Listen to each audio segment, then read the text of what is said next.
नमस्कार, आप देख रहे हैं उत्तर प्रदेश लाइव और मैं हूं आपके साथ प्रीति सिमार। केंद्र सरकार की अग्निपथ योजना के घोषणा के साथ ही देश भर में इसके खिलाफ प्रदर्शन शुरू होने लगे।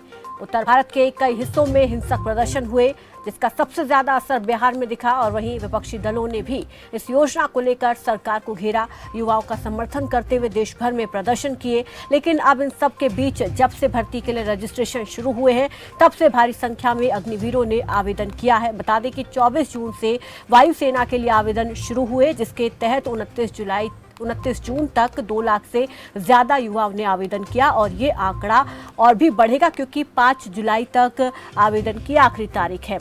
और वहीं अगर बात करें नौसेना की, तो आज से यानी कि 1 जुलाई से नौसेना के लिए भी रजिस्ट्रेशन शुरू हो गए हैं। इसमें भी बम्पर रजिस्ट्रेशन होने की उम्मीद है। भर्ती को लेकर युवाओं में काफी ज्यादा उत्साह है। युवा सेना भर्ती के लिए तैयारी में जुटे हुए हैं, जिससे साफ है कि अग्निवीरों की कतार यहां पर दिख रही है और आवेदनों की भरमार भी हम देख रहे हैं। और इससे कहीं ना कहीं युवाओं ने विपक्ष को जवाब दे दिया है। विपक्ष जो इसका विरोध करते हुए इसे युवा विरोधी बता रहे थे, अब उस विपक्ष को जवाब मिल गया, क्योंकि कहीं ना कहीं युवाओं का, या यूं कहे कि अग्निवीरों का जोश हाई है और भर्ती की तैयारी में युवा जुटे हुए हैं। रजिस्ट्रेशन के आवेदनों के हिसाब से ये कहा जा रहा है कि विपक्ष को कहीं ना कहीं जवाब मिल गया है, क्योंकि विपक्ष की तरफ से इसको लेकर सरकार को तो घेरा ही गया था, साथ ही साथ युवाओं का भी समर्थन जब प्रदर्शन हो रहे थे उस दौरान विपक्ष कर रहा था। तो अब इन आवेदनों के जरिए ये साफ है कि देश के युवा अग्निवीर बनना चाहते हैं, देश की सेवा करना चाहते हैं। और इसी पर आज हम चर्चा करेंगे। हमारे साथ 2 खास मेहमान फिलहाल जुड़ गए हैं। सपा नेता हम्माद नबी हमारे साथ जुड़ गए हैं। हम्माद जी नमस्कार, स्वागत है आपका खबर फास्ट पर। और वहीं वरिष्ठ पत्रकार अरविंद जय तिलक हमारे साथ जुड़ गए हैं। अरविंद जी नमस्कार, स्वागत है आपका हमारे साथ चर्चा में शामिल होने के लिए। और जल्द ही बीजेपी नेता रितु सिंह हमारे साथ जुड़ेंगे। फिलहाल सबसे पहले तो हम्माद नबी जी आपके पास में आना चाहूँगी। जिस तरीके से यहाँ पर काफ़ी विरोध हुआ, अग्निपथ योजना को जब लॉन्च किया गया उसके बाद देश भर में काफ़ी ज़्यादा विरोध हुआ, हिंसक प्रदर्शन हुए, विपक्ष ने भी इसका समर्थन किया और विपक्ष ने भी विरोध किया। लेकिन अब जब से आवेदन प्रक्रिया शुरू हुई है और जो आंकड़े आए हैं, वायुसेना के लिए 2 लाख से ज़्यादा अभी तक युवाओं ने जो है आवेदन किया है, तो युवाओं का तो पूरा जोश हाई है, या यूं कहे कि अग्निवीरों का जोश हाई है। तो ऐसे में अब विपक्ष क्या कहेगा?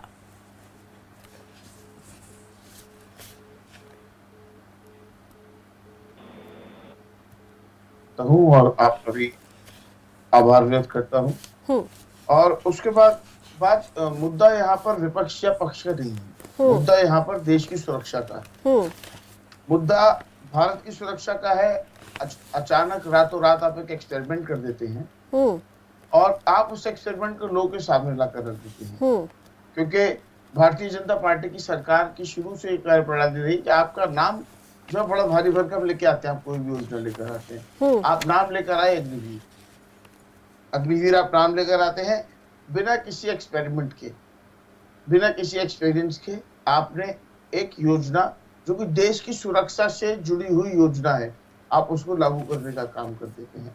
मैं मानता हूँ आर्मी में रिफॉर्म्स लाना बहुत अच्छी बात है, लेकिन कभी भी कोई कंट्री अगर आर्मी में यानी डिफेंस सुरक्षा रिफॉर्म्स अगर लेके आती है, तो पहले उसके पीछे बहुत गहन रिसर्च होता है और उसके पीछे एक उनका बहुत एक लंबा चौड़ा एक्सपेरिमेंट और एक्सपीरियंस होता है, जिसके बाद कोई भी योजना लागू की जाती है। लेकिन जैसा कि, और रही बात जो आपने कहा कि इतने कम समय में इतने ज्यादा लोगों ने उसके लिए अप्लाई कर दिया, तो देखिए मैडम, बात तो यह है कि मरता क्या ना करता। जब आज अगर मंत्रालय में 11 लोगों की नौकरियां क्लर्क लेवल की नौकरियां निकाली जाती हैं, मेरे साथ यहाँ अरविंद जय तिलक जी जो कि वरिष्ठ पत्रकार हैं, उनको मैं बहुत पहले से जानता हूँ, बैठे हैं, वो बता देंगे कि जब 11 लोगों की नौकरी मंत्रालय में निकाली जाती है तो उसके आवेदन के लिए 7,000 लोग आ जाते हैं। तो ये तो जाहिर सी बात है, आवेदन तो आएंगे ही। लेकिन आप ये देखिए कि 21 साल या 23 साल के बाद या 4 साल के बाद जब एक किसी अभ्यर्थी की उम्र 21 साल होगी, 23 साल हो जाएगी, तो वो कैसे कम्पीट करेगा उन लोगों के साथ में जो लोग पहले से स्किल्ड होकर ग्रेजुएशन की नौकरी हाथ में लेके आएंगे। इसके बाद उन लोगों का क्या होगा? आप कह रहे हैं कि 4 साल बाद हम उनके हाथ में 11 लाख रुपए देंगे, क्या इससे इनका भविष्य सुनिश्चित हो रहा है? पहले आपने 2 साल भर्ती नहीं निकाली, आप 2 साल भर्ती नहीं निकालते हैं। और मोदी जी तो 2014 में आए ही वादा करके थे हर जो है 2 करोड़ नौकरियां देने का।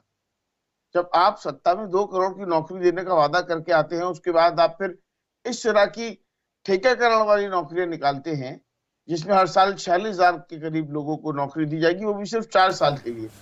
और फिर आप ही के लोकसभा में बैठे हुए एक सांसद कैलाश विजयवर्गीय जी ये कहते हैं कि मुझे अगर नौकरी में वरीयता देनी होगी सिक्योरिटी गार्ड की अपने कार्यालय के बाहर, तो मैं किसी अग्निवीर को दूंगा।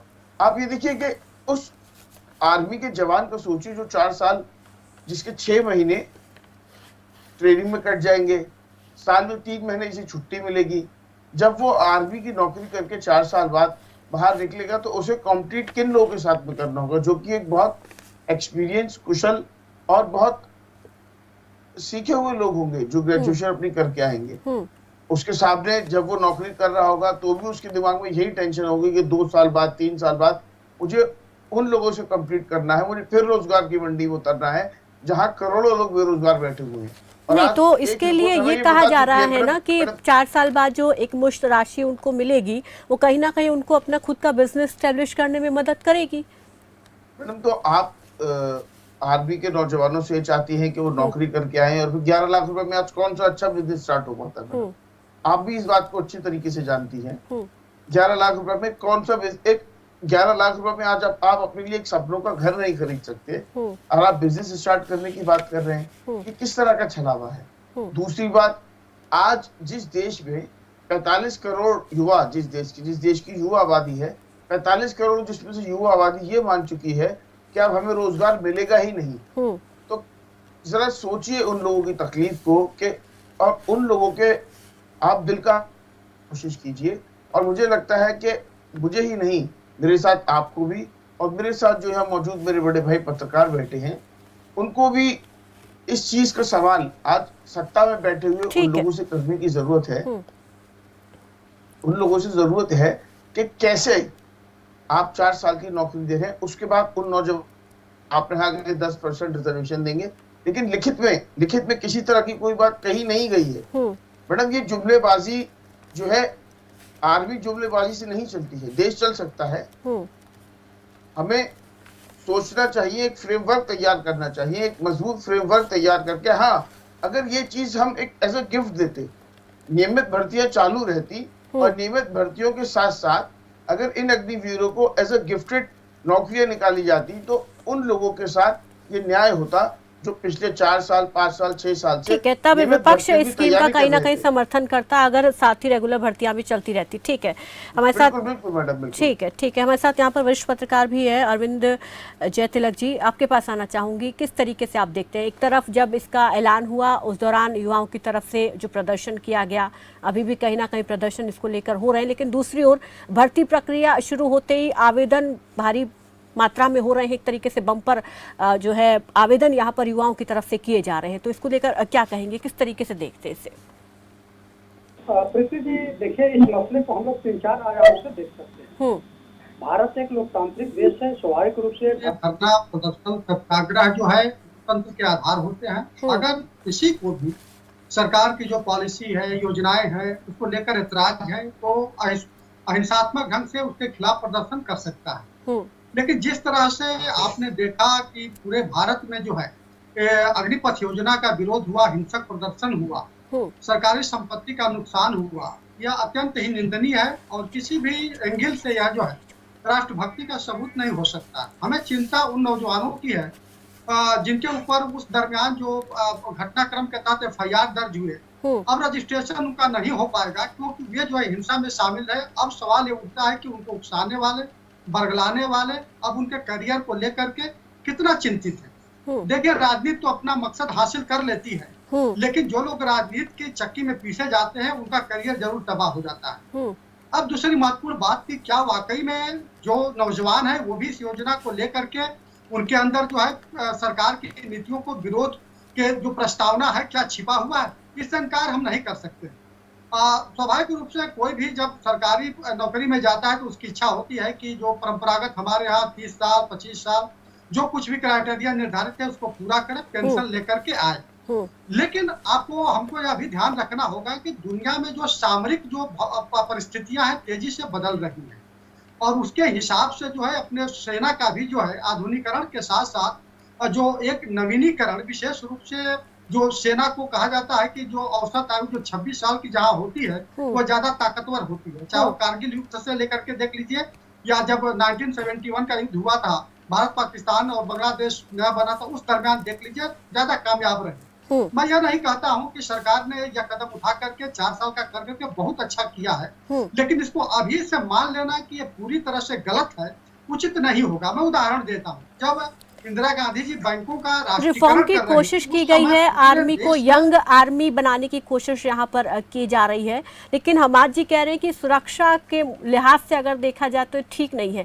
अगर यंग आर्मी होगी तो सुरक्षा तो और अच्छी बेहतर होगी ना।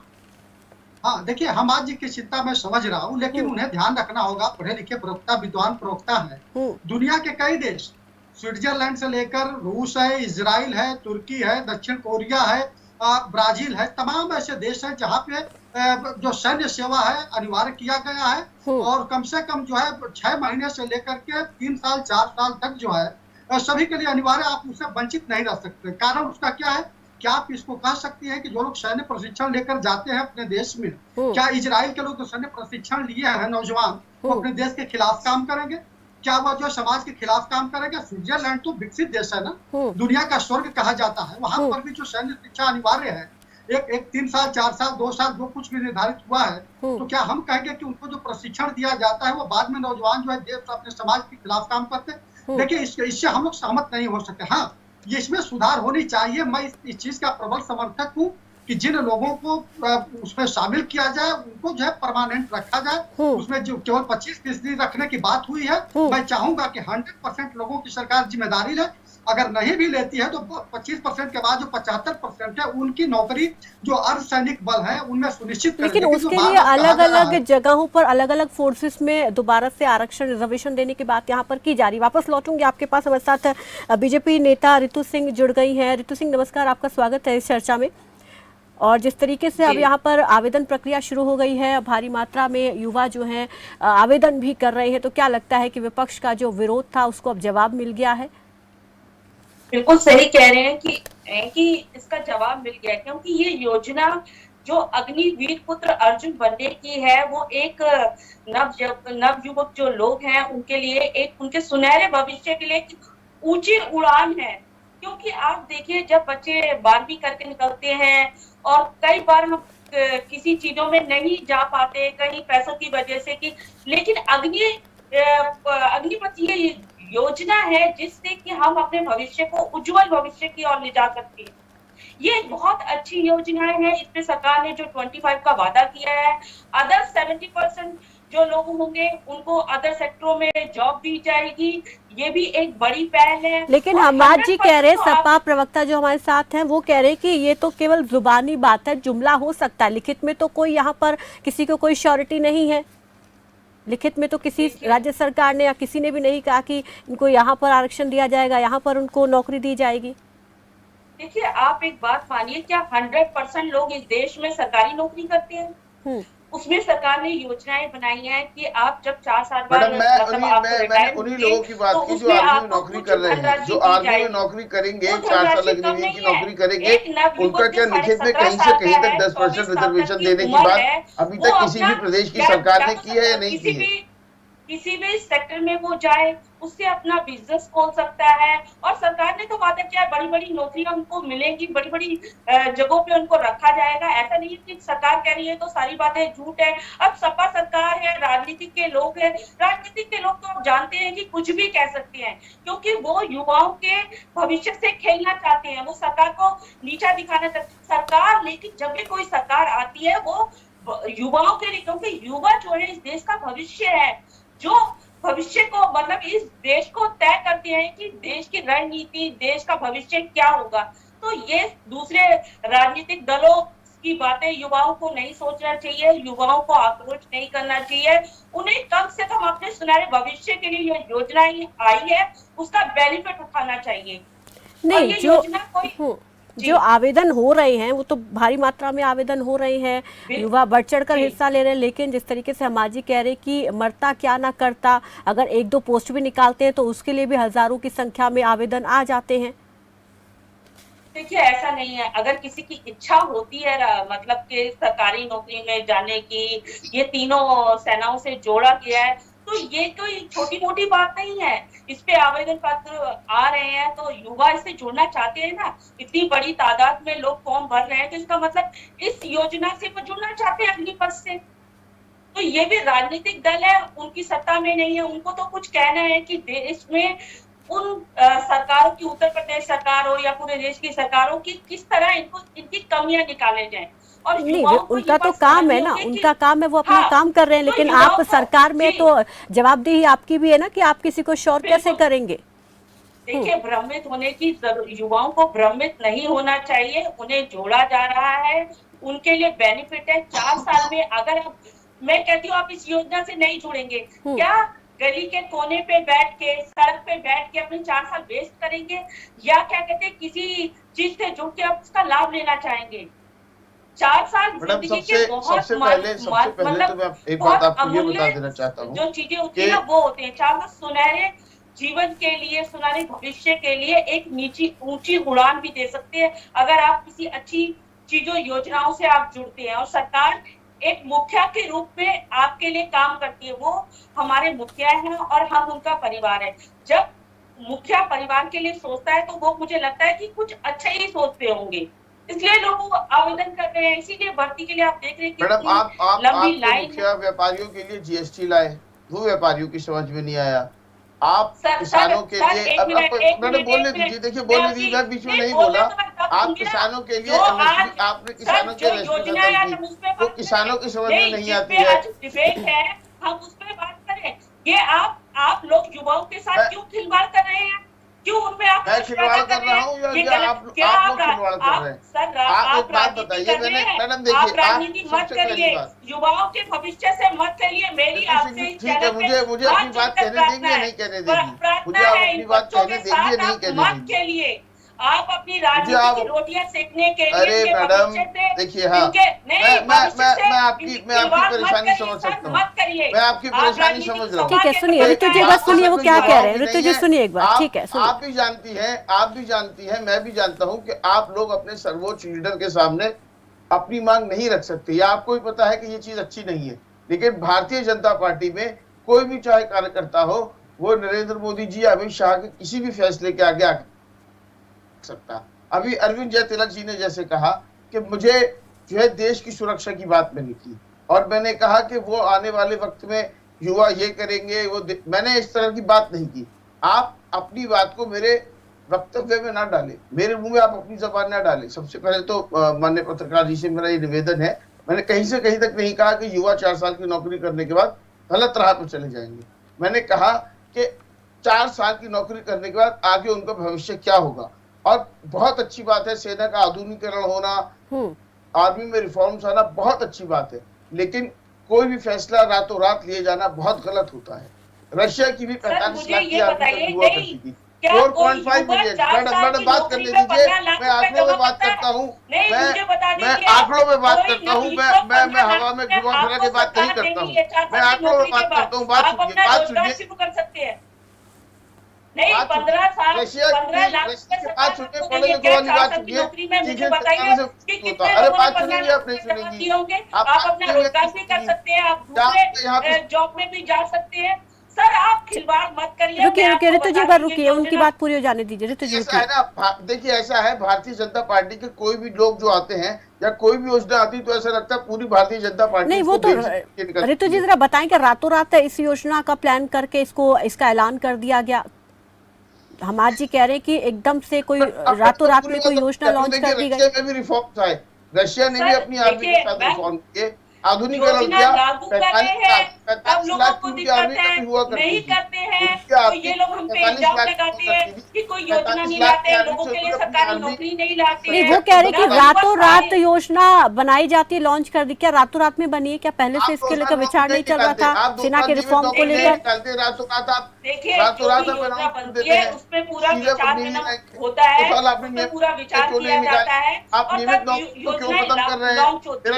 और ये आप नियमित आप बताइए 17.5 साल के जो युवकों को ये जॉब दी जा रही है, जिसमें 4 साल बाद उनको 15 लाख रुपए दिए जा रहे हैं, उनको सरकारी 4 साल बाद 25 लोगों को पक्का किया जाएगा। अदर्स लोग जो 75 लोग बचेंगे जो उसमें जॉब पे जाना चाहते हैं, उन्हें बड़ी बड़ी कंपनियों में और सरकारी नौकरियों में रितु जी, ये बात तो कही जा रही है, लेकिन हमारी यही तो कह रहे हैं कि आखिर श्योरिटी कहाँ है? जुमला हो सकता है, लिखकर किसने दिया है?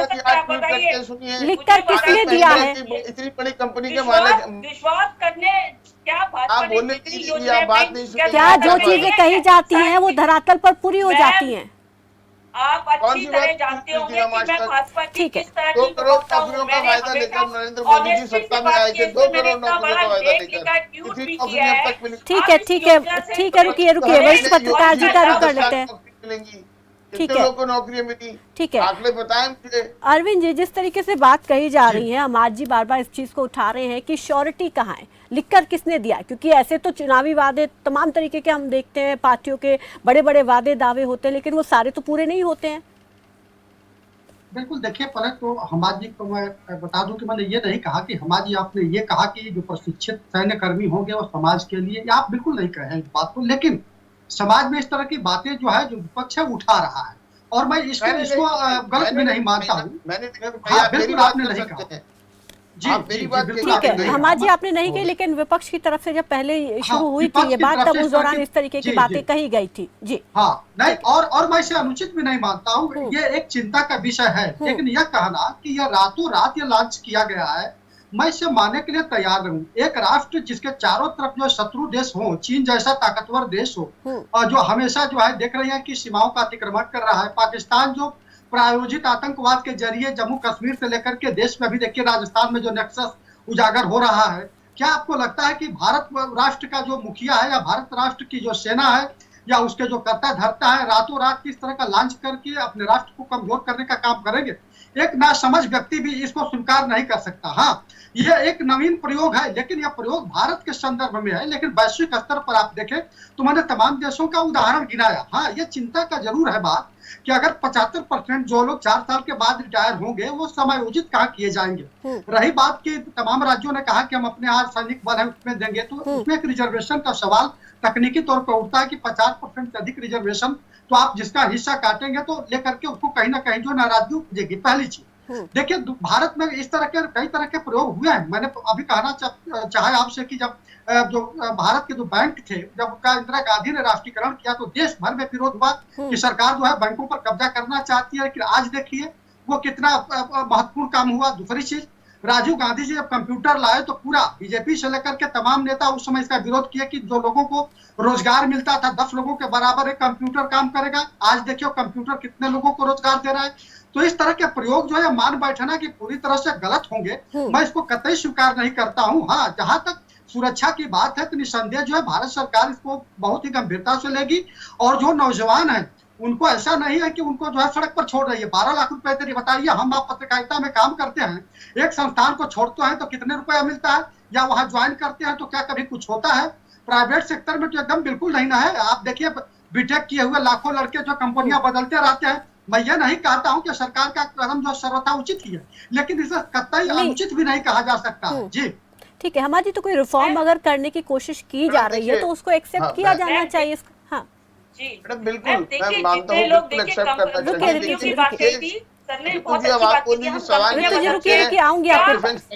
चाहिए। देखिए सुनिए मैडम, अभी मेरे बड़े भाई ने एक बात कही कि 1970 में जब इंदिरा गांधी जी ने बैंकों को सरकारी उसमें किया था निजीकरण से, आज अब आप कल की अगर खबर देखें तो अब बैंकों को दोबारा से फिर से निजीकरण किया जा रहा है।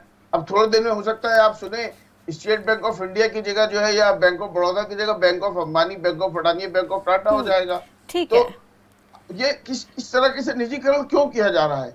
आप यही इसी तरह से सेना का जो एक तरीके ठेकाकरण किए जा रहे हैं। पहले ठीक है यहाँ पर हम आज रोकना चाहूंगी क्योंकि लास्ट कमेंट यहाँ पर ऋतु जी का भी लेना चाहूंगी। समय की कमी, अभाव की कमी। ऋतु जी बोलिए जल्दी से।